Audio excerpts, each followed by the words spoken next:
அனைவருக்கும் வணக்கம். இது யூகேவி தமிழா. கல்வி சம்பந்தப்பட்ட தகவல்களை நம்ம தொடர்ச்சியாக கொடுத்துட்டு வரோம். அதுமாதிரி ஒரு +2 முடிக்கிற மாணவர் அடுத்து என்ன படிக்கலாம், எங்கே படிக்கலாம், எப்படி படிக்கலாங்கிற கான்செப்டை பேஸ் பண்ணியும் வீடியோஸ் தொடர்ச்சியாக கொடுத்துட்டு வரோம்.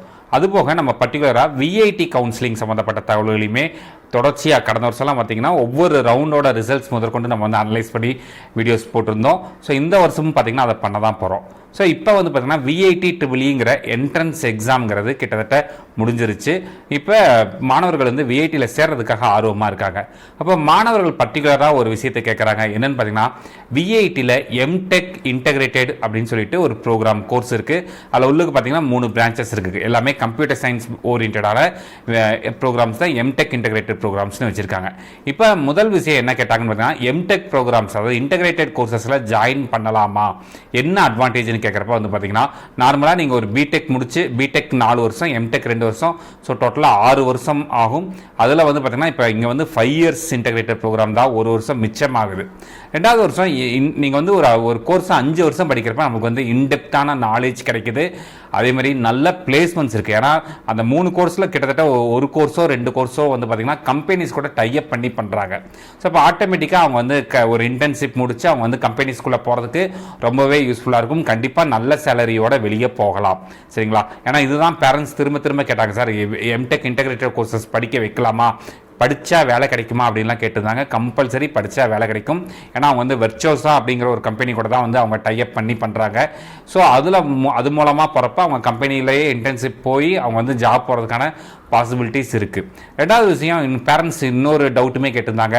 அவங்க ஒரு சில பேரண்ட்ஸ் எப்படி நினச்சிருந்தாங்கன்னா, எம்டெக் இன்டெகிரேட்டட் ப்ரோக்ராம்ஸில் 4 வருஷம் இங்கே படிச்சுட்டு 1 இயர் ஃபாரினில் போய் படிப்பாங்க அப்படின்னு நினைக்கிறாங்க. அது கிடையவே கிடையாது. 5 வருஷமும் நீங்கள் எந்த கேம்பஸ், ஒருவேளை வெள்ளூர் கேம்பஸ்னால் வெள்ளூர் கேம்பஸ், சென்னை கேம்பஸ்னால் சென்னை கேம்பஸ், அதே கேம்பஸில் தான் படிப்பீங்க. வேறு எங்கேயுமே வேறு ஃபாரின் யூனிவர்சிட்டிஸ்க்கெலாம் போய் படிக்கிறதுக்கான வாய்ப்புகள் இல்லை எனக்கு தெரிஞ்ச வரைக்கும். ஏன்னா நான் வெப்சைட்ஸில் செக் பண்ண வரைக்கும் அந்த மாதிரி தான் கொடுத்துருக்குறாங்க.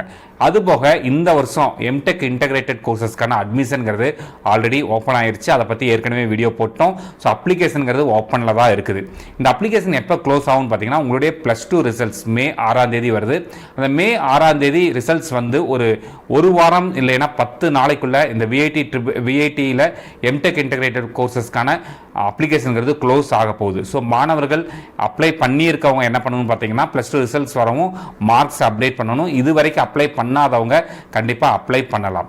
இது போக பெற்றோர்கள் இன்னொரு முக்கியமான கேள்வி கேட்டுக்கிட்டு இருக்காங்க. சார் என்ன பேசிஸில் எம்டெக் இன்டெகிரேட்டட் கோர்சஸ்க்கு அட்மிஷன் பண்ணுறாங்க அப்படின்னு கேட்குறாங்க. நான் தெளிவாக சொல்லிடுறேன். எம்டெக் இன்டெகிரேட்டட் கோர்சஸ் பொறுத்த வரைக்கும் அவங்க எந்தவித என்ட்ரன்ஸ் எக்ஸாம்ஸும் கண்டக்ட் பண்ண போகிறது கிடையாது.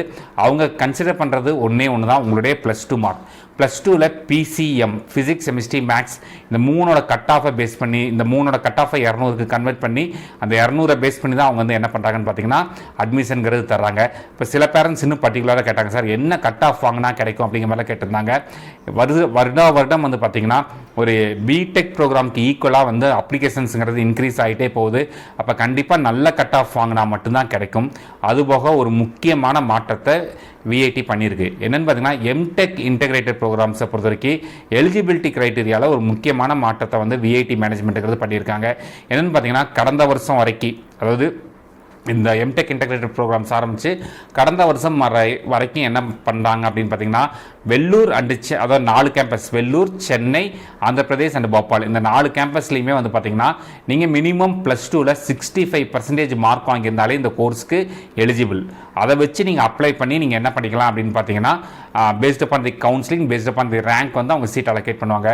பட் இந்த வருஷம் முதல் தடவையாக என்ன பண்ணியிருக்காங்க அப்படின்னு பார்த்தீங்கன்னா, அந்த எலிஜிபிலிட்டி க்ரைட்டீரியா மாற்றிருக்காங்க. அதாவது ஆந்திர பிரதேஷ் போபால் கேம்பஸ்க்கு it will be remains as the same, அதாவது 65% தான் வச்சிருக்கிறாங்க.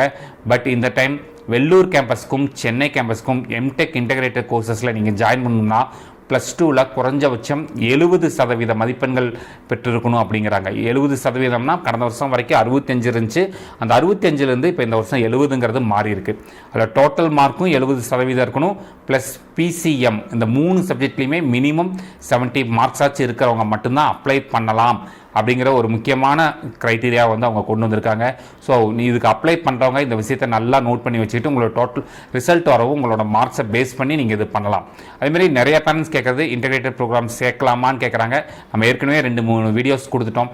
தாராளமாக நம்பி எம்டெக் இன்டெகிரேட்டட் கோர்சஸ் இல்லைனா எம்எஸ்சி இன்டெகிரேட்டட் கோர்சஸில் ஜாயின் பண்ணலாம். இது மாதிரி கண்டினியூஸாக உங்களுக்கு விஐடி கவுன்சில் சம்மந்தப்பட்ட கவுன்சிலிங் சம்மந்தப்பட்ட தகவல்கள், ஜோசா கவுன்சிலிங் தகவல்கள், டிஎன்இஏ, எஸ்ஆர்எம், அமிர்தா, சாஸ்தா, இது மாதிரி எல்லா கவுன்சிலிங் சம்மந்தப்பட்ட தகவல்கள் வேணுங்கிறவங்க என்ன பண்ணணும் அப்படின்னு பார்த்தீங்கன்னா யூகேவி தமிழா அப்படிங்கிற இந்த யூடியூப் சேனலை சப்ஸ்கிரைப் பண்ணிக்கோங்க. மற்றும் இந்த வீடியோ உபயோகமானதாக இருந்துச்சுன்னா இந்த வீடியோவை லைக் பண்ணிவிட்டு உங்கள் நண்பர்களுக்கு ஷேர் பண்ணுங்கள். மிகவும் நன்றி.